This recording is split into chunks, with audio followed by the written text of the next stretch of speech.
सकाळपासून 2 शो चुकवला त्याने. तर विषय असा होता की राजा शिवाजी मूवीचा फर्स्ट डे शो मला बघायचा होता. त्याची कारण दोन होती. एकतर मूवीमध्ये माझं आवडतं कपल मेन रोल प्ले करणार होतं आणि दुसरं म्हणजे 2 वर्षांनंतर मी मूवीला जाणार होते. लास्ट टाइम मी प्रेग्नन्सीमध्ये थिएटरला ॲनिमल मूवी बघितला होता आणि त्यानंतर आमच्या लाईफमध्ये हा ॲनिमल आला.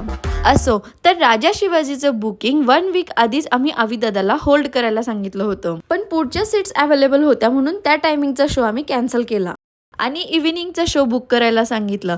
पण मिसअंडरस्टँडिंगमुळे आवी सरकारने नाईटचा शो बुकिंग केला होता. किती वाजता? 3:30 पावणे 4 पर्यंत.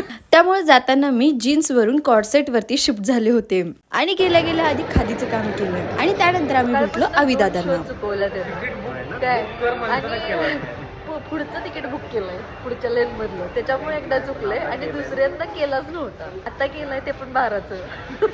आता सकाळी 4ला जातोय आम्ही घराला. स्टाफ एरिया आहे